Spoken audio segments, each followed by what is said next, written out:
In the stillness of a cold, empty garage, two little girls clung to each other as if the world itself had turned against them. One, barely old enough to understand fear, held her faded stuffed rabbit tight. The other, her older sister, looked up at a stranger and whispered words that shattered the night. "Can you take her instead of me?" Imagine hearing that plea. Imagine standing there, knowing a child was willing to sacrifice herself to save the one she loved most. For Andrew Blake, a millionaire who thought he had lost everything, that moment became the beginning of a story he never expected, a story of danger, redemption, and the kind of love that money can never buy. Stay with us because what happened next will stay with you forever. And don't forget to subscribe to Hidden Echo Stories, where every story finds the heart it was meant to touch. Andrew Blake had always believed that silence was his punishment. Nights in the boardroom stretched long after the last assistant had gone home, his reflection caught in the glass walls like a ghost haunting his own empire.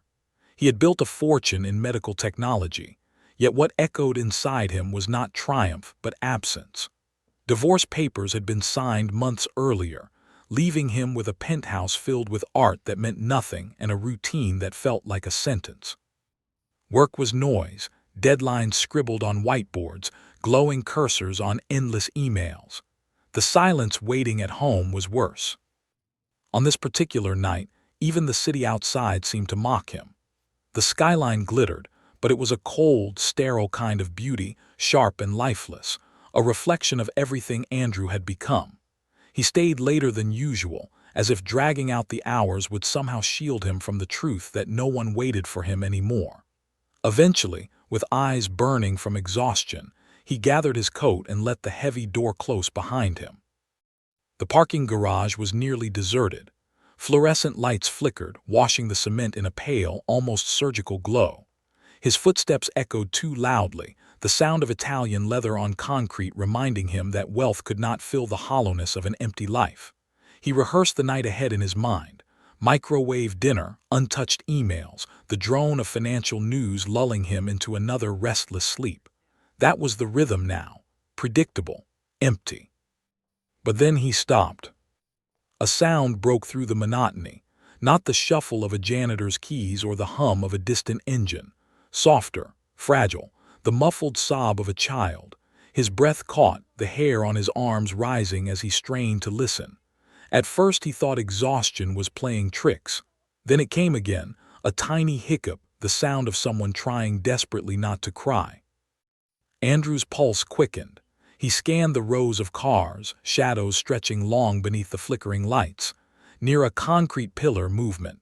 Two small shapes crouched low, half hidden in the gloom.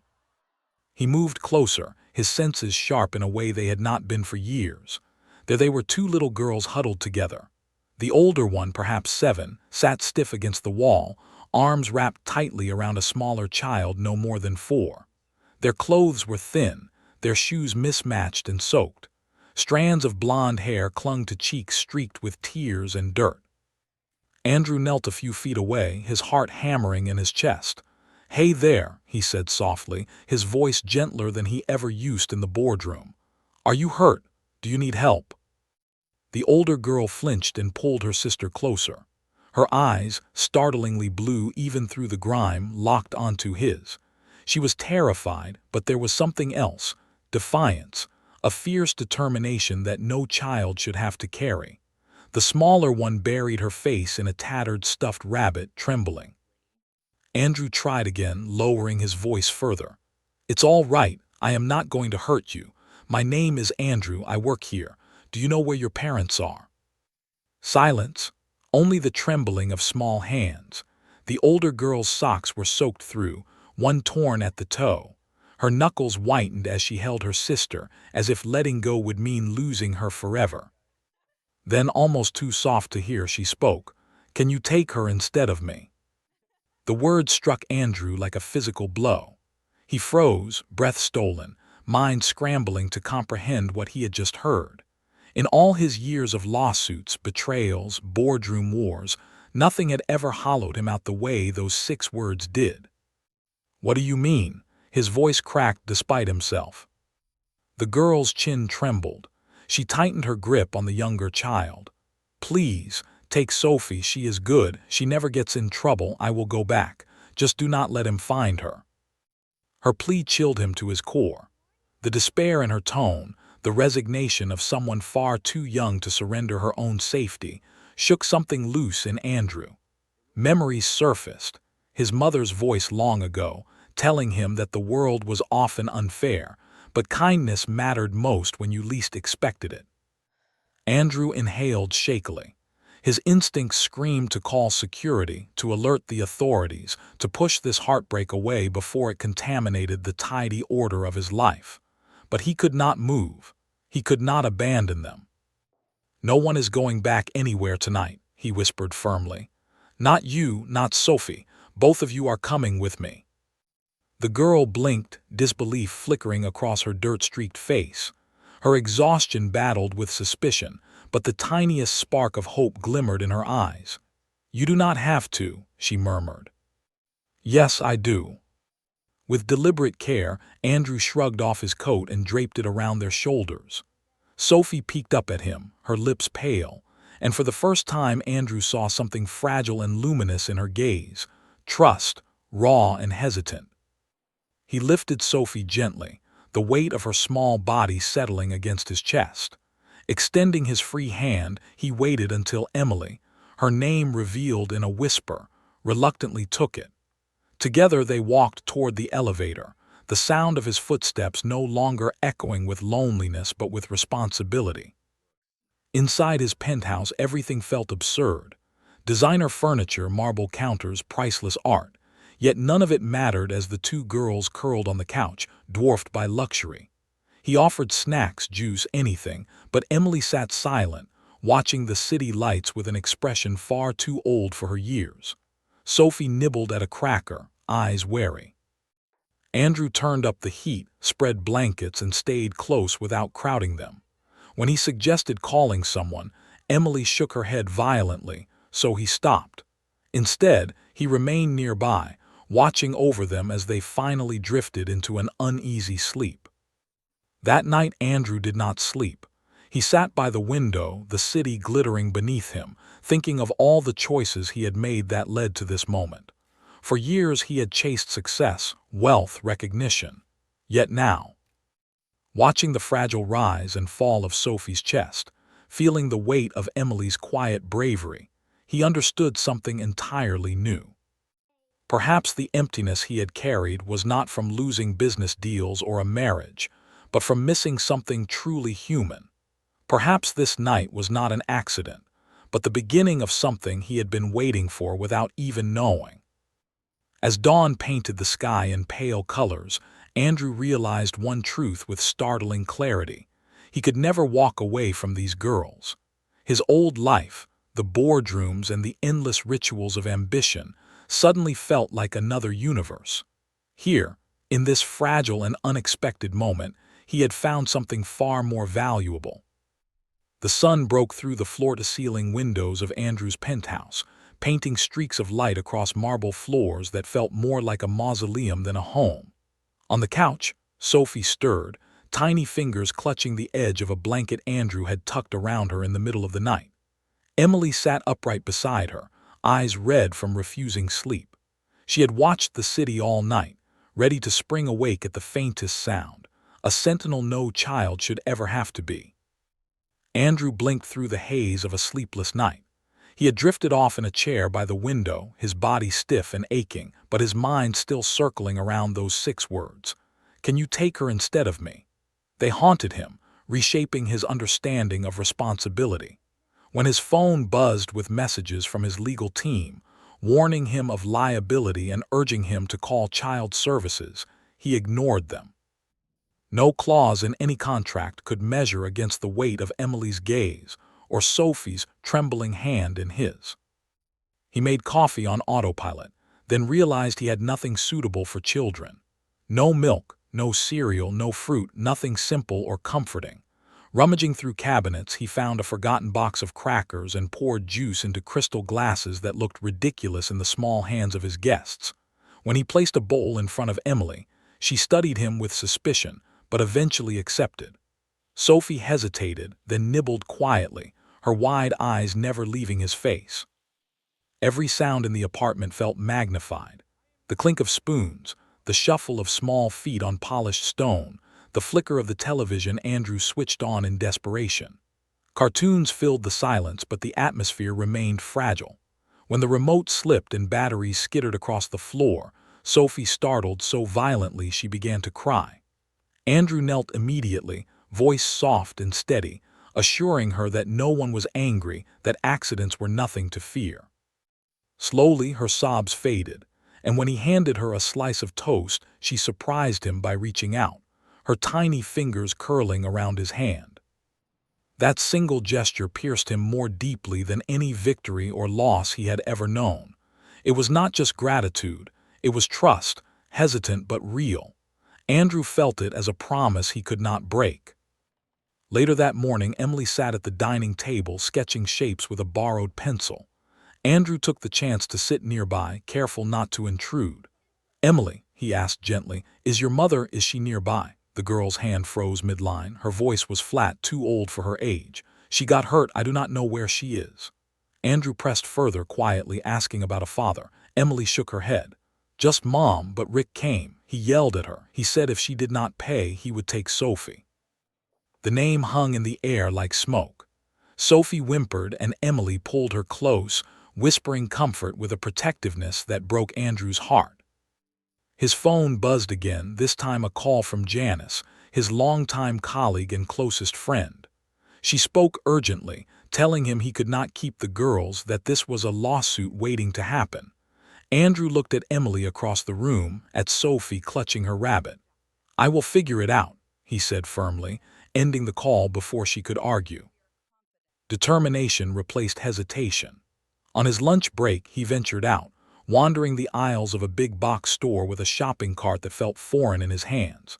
He filled it clumsily, tiny socks with cartoon cats, mittens far too bright for his minimalist taste, cereal, juice boxes, toothbrushes, bubble bath, crayons, and a stuffed bear that looked too cheerful to belong in such a complicated world. Parents passed him in the aisles with ease, their carts full of routines he had never known. Andrew felt like an intruder in their universe, but he bought everything anyway. Back at the apartment, he found Sophie drifting off in front of cartoons while Emily watched silently from the couch. He unpacked the bags with a nervous flourish, presenting the markers and notebook like treasures. Emily's suspicions softened for just a moment as she whispered, "Thank you." Those two words carried more weight than any investor's praise. That evening, Andrew attempted to cook macaroni and cheese. He nearly burned the sauce and spilled half a box of pasta on the counter, but Sophie laughed when he wiped his forehead in mock exhaustion. Emily joined in the cleanup, and for the first time, the sterile penthouse echoed with something warmer than silence. Night brought new anxieties. Emily grew restless packing the room. "Are you going to send us away?" she asked suddenly, her voice trembling. Andrew met her gaze without hesitation. "Not unless you want to go." Her eyes lingered on him, searching for cracks in his promise. Finally, she crawled beneath the blanket beside Sophie, whispering words Andrew could not hear. Moments later, both girls slept, their small forms curled together. Andrew remained awake, whispering a vow to himself, "I am not going to let you down."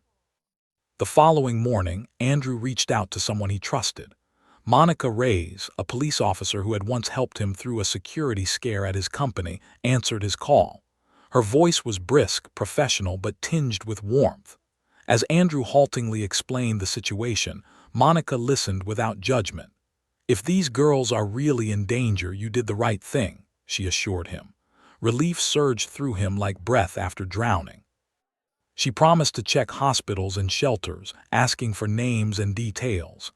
Emily produced a faded photograph from her backpack, a school picture with her, Sophie, and their mother, Julia Grace. Within hours, Monica called back, her voice tense. Julia had been admitted to county hospital days earlier, listed under an alias after a hit-and-run. She was alive, injured, alone. Andrew wasted no time. He bundled the girls into his car, trying to mask his anxiety with forced cheer. "We are going to see someone special," he said, though Emily's unease remained sharp, her fingers gripping Sophie's tightly. The hospital was a world of disinfectant and echoing voices, a place where survival clung to every hallway. Julia's room was small, sunless, filled with machines that hummed softly. Her face was pale, bruised, her hair tangled against the pillow. For a moment, Emily froze in the doorway, afraid to hope. Then she ran forward, whispering "Mommy" with a voice that cracked on the edge of relief and terror. Julia stirred, eyelids fluttering, her eyes landing on her daughters. Her lips curved in the faintest smile as she reached for them. Sophie climbed onto the bed, curling into her side. Emily clung fiercely, tears streaming down her cheeks. Julia's weak grip tightened, holding them with all the strength she had left. Andrew stood in the doorway, an intruder in this sacred moment, watching a family reunite. Julia's gaze lifted, meeting his. Her lips formed silent words, "Thank you." He stepped forward awkwardly, his voice rough. "I promise I will keep them safe, until you are better, until you can take them home." Julia's eyes glistened. She nodded once, trusting him with what mattered most. For Andrew, a man who had built his life on contracts, negotiations, and carefully drawn boundaries, this was the first promise that felt unshakable. He knew that nothing, lawsuits, reputational risks, even his own fears, could make him break it. The coastal house stood at the edge of the Atlantic, its weathered shingles and wide porches overlooking a restless sea. Once it had been a retreat for Andrew's colleagues, a stage for investors and champagne nights, but now it felt like something altogether different. It was a refuge. The salt wind carried through its halls, filling rooms with a quiet that was no longer empty but protective. Inside, the air smelled of pancakes burned at the edges, and the faint sweetness of bubble bath that lingered after Sophie's giggles trailed through the bathroom. Julia rested on the sun porch, her body fragile but her spirit slowly rekindling under the gentleness of sunlight. She laughed softly as she coached Andrew on how to braid Emily's hair, guiding his clumsy hands until he managed something passable. Emily rolled her eyes but did not resist.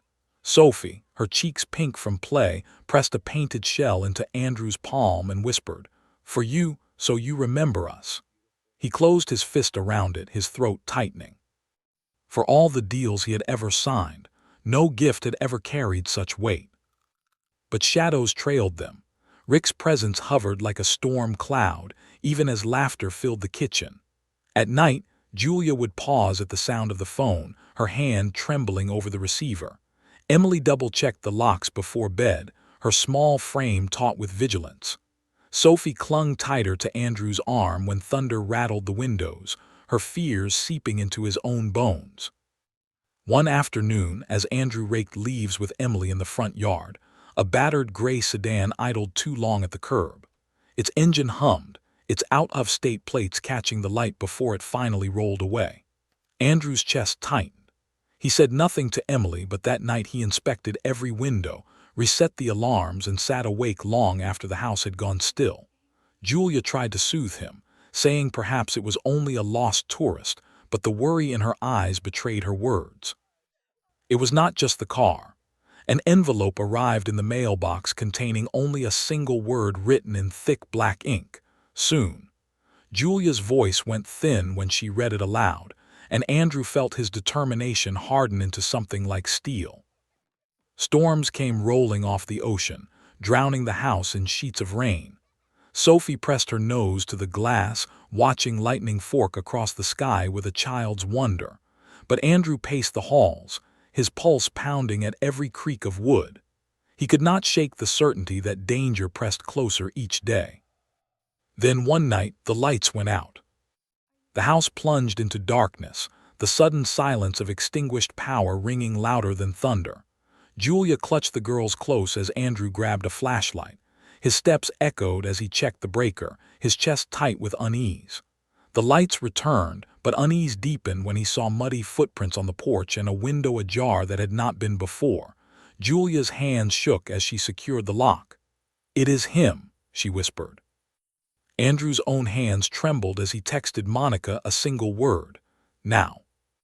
That night, Julia and the girls huddled together in her room while Andrew sat by the door, a heavy flashlight clutched like a weapon. Rain battered the shingles, and every sound became a threat. Midnight passed slowly, each minute stretched taut until 3 sharp knocks rattled the front door. Emily shrank behind Julia, Sophie whimpered, and Julia's heart nearly gave out from fear. Andrew squared his shoulders, voice steady though his stomach twisted. "Who is it?" A man's voice came smooth and mocking through the storm. "You know who it is. You cannot keep them from me forever." Andrew tightened his grip. "You are not welcome here. The police are on their way." Rick laughed low and cruel. "This is not over. They are mine, and you know it."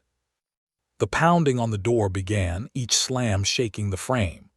Julia clutched her daughters, whispering comfort through tears. Andrew stood his ground, adrenaline burning through him. He had risked his company, his reputation, his carefully built life, but none of that mattered compared to keeping the family behind him safe. Then through the storm, blue lights flashed. Sirens wailed, cutting through the night. Monica's voice boomed from outside, commanding Rick to step away. When he tried to flee, she and her partner tackled him in the yard, pinning him to the mud as lightning split the sky. Julia collapsed into tears, trembling with relief. Emily and Sophie clung to Andrew, sobbing into his chest. "It is over," he whispered again and again, his arms wrapped around them as if he could shield them from every shadow that might come. "You are safe. I will not let him hurt you again." When dawn broke, the storm had faded to a soft drizzle. Inside, the family huddled together, their exhaustion mingled with fragile hope. Andrew had lost nearly everything he once believed defined him.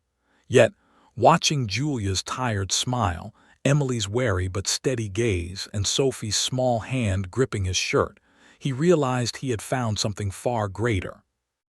In the days that followed, legal battles began, paperwork piled high, and voices of authority debated custody, safety, and responsibility. Andrew navigated each obstacle, no longer with the precision of a businessman, but with the urgency of someone who finally knew what mattered. Julia testified with quiet strength, Monica stood firm in her reports, and the judge's gavel finally fell with a ruling that sent Rick away for good. The beach house transformed. What was once a fortress of fear became a home of healing. Julia regained her strength, Sophie filled the halls with laughter, and Emily, though slower to trust, began to let down her guard. Baking sessions turned the kitchen into a mess of flour and giggles. Afternoons on the porch saw Andrew steadying Emily as she learned to ride a bike, Julia cheering from the steps. Sophie painted shells in the sun, her laughter rising above the crash of waves. There were nights of setbacks, of nightmares and sudden tears. But there was also progress, Julia humming old songs as she brushed Sophie's hair, Emily pressing her locket into Andrew's palm with a whispered, "You kept us safe." The house bore signs of their lives everywhere. Crayon rainbows on the walls, socks left in hallways, the smell of cookies baking late into the night. Andrew often found himself on the porch as the sun set, Julia at his side, the girls chasing each other in the sand below. He thought of all he had given up, the meetings, the empire, the image of control. Yet as Emily's laughter rang out and Sophie ran to show him her sandy hands, Andrew understood he had gained something far richer. Love had come to him not as a polished deal or a carefully timed achievement, but as chaos, as vulnerability, as 2 frightened girls whispering a plea in a cold garage. And somehow, it had remade him.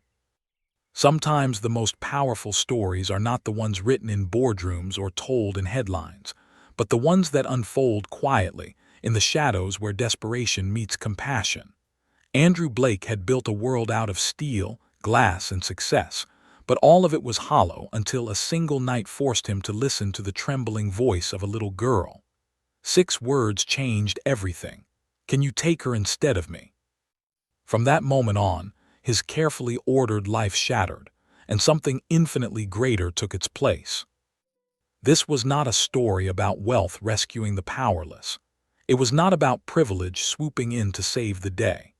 It was about the raw courage of children who had endured too much, the resilience of a mother who refused to stop fighting, and the transformation of a man who finally learned what it meant to give himself without conditions. Through nights of fear, storms that rattled windows and hearts, and courtrooms where justice finally spoke, Andrew discovered that family is not always given by blood. Sometimes it is chosen, sometimes it is stumbled upon in the unlikeliest of places, and sometimes it is born out of a promise whispered in the dark. Emily's fierce bravery, Sophie's innocent trust, and Julia's unbroken spirit reshaped him more deeply than decades of ambition ever had. The scars did not disappear. Nightmares still lingered, shadows of the past crept back in quiet moments, and there were days when the weight of fear nearly crushed them. But in the midst of it all, there was laughter. There were pancakes flipped badly but served with love, crayon drawings taped across pristine walls, seashells collected from the shore and gifted like treasures. There was the gentle miracle of Sophie placing a painted shell in Andrew's hand, and Emily pressing her locket into his palm, silent symbols of trust that no amount of money could ever buy. This story is a reminder that hope often arrives when the night feels coldest, that kindness shown in a single instant can ripple into a lifetime of change. Andrew thought he was saving two little girls that night in the garage, but the truth is they saved him too. They pulled him out of the emptiness of a life built on achievements and showed him the immeasurable worth of love freely given. And maybe that is what all of us need to remember, that no matter how broken the past has been, no matter how fierce the storm, there is always the chance to begin again. Sometimes family is found in the most unexpected places.